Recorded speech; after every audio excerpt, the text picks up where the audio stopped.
Um protagonista sem nome num escritório de cores pastéis, cumprindo diariamente sua rotina de expediente de forma inerte, dormente, como se estivesse no automático, e todos os dias fossem o mesmo. Assim como as noites que ele passa acordado em frente a uma tela, sendo bombardeado de propagandas e entretenimento vazio, tão vazio quanto ele próprio, alienado a qualquer coisa que não seja a monotonia de sua vida. Sua única preocupação é conseguir completar a mobília de sua casa, pois, como ele mesmo diz, quando conseguir acumular todos os objetos que deseja, enfim estará completo. Essa não parece ser uma descrição distante de enquadrar a maioria das pessoas, mesmo sendo um filme de 99. Clube da Luta parece ter estreado no mês passado, de tão atual que é sua discussão. Mas a conversa que eu quero ter hoje aqui não é necessariamente sobre a crítica ao capitalismo tardio que o filme é muito competente em fazer, mas sobre a venda desse próprio discurso pelo personagem do Tyler Durden, que, por mais incisivo que seja, é cínico e hipócrita o tempo inteiro. Como se a intenção do filme fosse enganar não apenas o protagonista, mas também o próprio público. O real problema é que boa parte desse público sequer entendeu isso, a ponto de até hoje o personagem interpretado pelo Brad Pitt ser cultuado como um símbolo de subversão e até mesmo de exaltação da masculinidade, como se ela se resumisse apenas a uma expressão violenta, quando no fim das contas o que esse filme mostra é justamente como podemos acabar sendo manipulados por discursos premeditados para parecer algo novo ou até revolucionário, e no fim das contas te fazer seguir mais do mesmo como uma marionete nesse jogo de poder em que até um discurso revolucionário pode ser vendido como um produto. Então, antes da gente seguir adiante com essa conversa e falar mal de um dos personagens que eu sei que é quase um herói para muitos, não te esquece de deixar o like para apoiar o canal, se inscreva se ainda não fez isso e ativa o sininho para não perder os próximos vídeos. E sem mais delongas, vamos lá quebrar a primeira e segunda regra do Clube da Luta.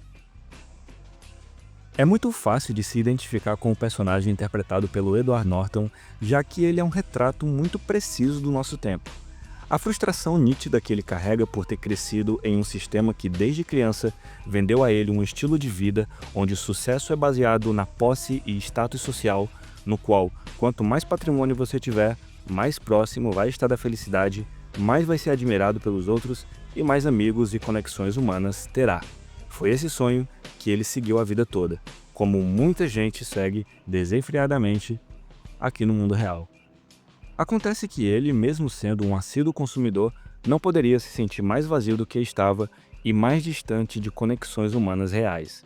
É inclusive por isso que ele passou a frequentar reuniões de pessoas com doenças terminais, pois no mundo que é feito de aparências, onde todo mundo tenta demonstrar o máximo possível que está bem, aliás, que está melhor do que o outro, lá, nas reuniões, ele sentia que havia sinceridade como em nenhum outro canto, mesmo que essa verdade fosse movida pelo sofrimento de pessoas que estão para morrer.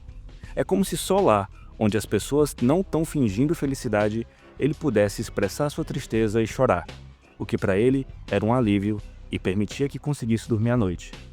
Ele se tornou um parasita do sofrimento alheio. Tudo isso reflete o desespero dele por uma conexão humana autêntica, que é algo que se perde cada vez mais no baile de máscaras que é a sociedade. E no mundo em que as pessoas vivem apenas para alimentar cada vez mais o próprio ego, elas se tornam tão distantes umas das outras que só quando pensam que você está morrendo, realmente prestam atenção no que você está falando, em vez de só esperar a vez deles de falar.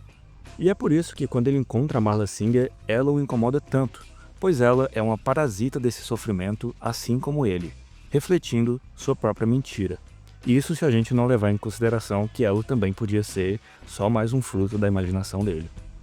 O ponto é que até para ele, que busca um sentimento de conexão real, as pessoas são tão descartáveis e temporárias quanto os produtos que lhe servem nos voos e hotéis de suas viagens a trabalho. Suas amizades já se iniciam com um fim programado. E talvez não seja preciso ir muito longe para entender que num sistema consumista que diz que você só terá o prestígio dos outros se você possuir itens de valor, promover o distanciamento sentimental entre as pessoas para que você só se sinta digno de vínculos humanos se você puder ter o estilo de vida que te vendem nas propagandas é um ponto estratégico essencial para esse mesmo sistema, pois te faz deixar de ver o valor em si mesmo e passar a enxergá-lo nos bens de consumo. E como diz o Tyler, os bens que você possui acabam possuindo você.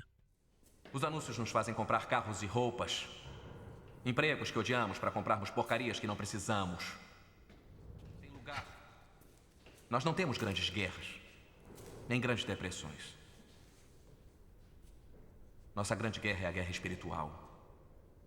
Nossa grande depressão é nossas vidas.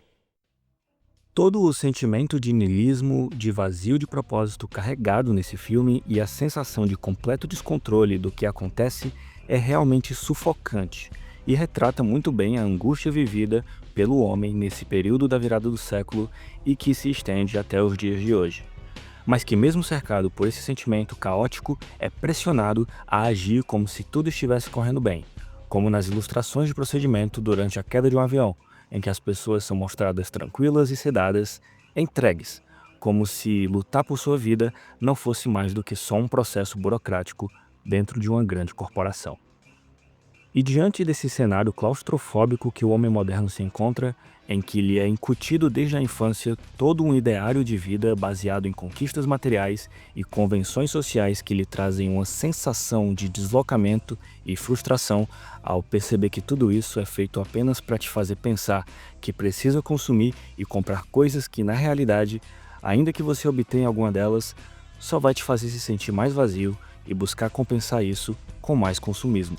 A revolta do personagem acontece quando ele conhece o Tyler e se dá conta de que não apenas ele está frustrado com tudo isso, como na verdade, esse é um sentimento comum entre vários outros. Todos nós fomos criados vendo televisão para acreditar que um dia todos seríamos milionários e deuses do cinema e estrelas do rock, mas nós não somos. Devagar vamos aprendendo isso. E nós estamos muito revoltados.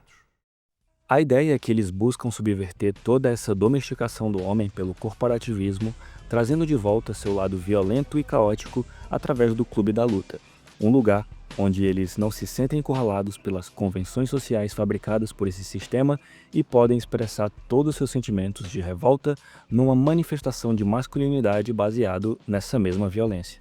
E claro, também é um lugar onde encontrar identificação com seus pares e se sentir parte de um grupo. Acontece que o filme, com todo esse discurso anticapitalista, está o tempo todo tirando sarro do espectador.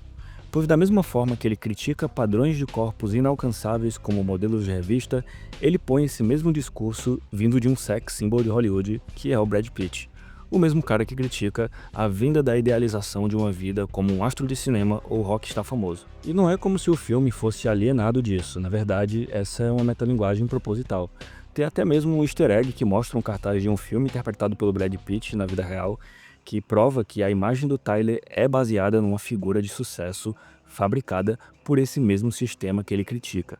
Fora todas as propagandas de grandes corporações que vão aparecendo ao longo do filme porque pagaram para estar lá. Tipo, o filme tá o tempo todo esfregando na sua cara a própria hipocrisia, mostrando como mesmo um discurso que critica a indústria pode fazer ela lucrar. E até mesmo a sua revolta pode ser comercializada. O mais engraçado é que até hoje esses monólogos do Tyler são usados de referência como discursos subversivos, fora o próprio personagem ser utilizado como um símbolo de uma suposta exaltação de masculinidade baseado em uma caricatura totalmente reducionista sobre a imagem do homem, como esses caras Red Pill fazem. Sendo que, na real, esse personagem satiriza justamente as pessoas que buscam seguir personalidades pseudo-revolucionárias e antissistema, mas que, na verdade, são totalmente padronizadas pela própria indústria, refletindo toda a alienação de quem segue esse tipo de figura e como, numa sociedade depressiva e sem sentido existencial, a compra de discursos vazios e contraditórios não precisa nem mesmo ser muito bem formulada, até porque, de modo geral, tudo que as pessoas querem é se sentir parte de algo que lhes dê algum propósito para existir. E essa contradição é tão escancarada que esse mesmo Tyler que critica como o capitalismo rouba a individualidade das pessoas, na primeira oportunidade de autoridade que ele ganha, ele já cria um exército de homens que raspam o cabelo e se vestem todos iguais, e os faz cumprir ordens sem questionamento, igual a uma empresa. A diferença é que, em vez de branco, eles estão vestindo preto. Mas claro, toda essa metalinguagem irônica, para não dizer cínica, é consciente e proposital, como eu havia dito. Na verdade, eu acho até meio paradoxal, O filme critica a opressão oriunda do capitalismo, sendo que na verdade é patrocinado por essa mesma indústria. Mas é justamente assim que ele acaba discutindo o esvaziamento de discursos pelo marketing corporativista que patrocina a criação desse mesmo tipo de produto. Porra, é genial. E vale lembrar que na própria história do longa, ele se mostra consciente de ser apenas um filme, um produto financiado para promover essas marcas, e ele mesmo não se leva a sério, como quando ele mente informações ou altera cenas que já haviam sido mostradas como flashback. Ou a cena final em que os prédios estão caindo e tudo parece ser muito falso, além das bordas da fita do filme serem mostradas, sugerindo que o Tyler não havia morrido, já que era ele quem cuidava das fitas. O que pode reforçar essa ideia de que tudo aquilo era apenas uma narrativa feita para prender sua atenção e te seduzir com um discurso para lucrar em cima dele. E a famosa inserção de uma imagem pornográfica naquele momento pelo Tyler mostra como eles podem incutir qualquer coisa na sua cabeça se você estiver distraído o suficiente. No final, esse filme te alerta para a importância de manter seu senso crítico diante de discursos vazios e lideranças hipócritas que se apresentam como subversivas apenas para lucrarem com sua frustração. E se você for esperto o suficiente, não vai acreditar em tudo que essa indústria tenta empurrar para você.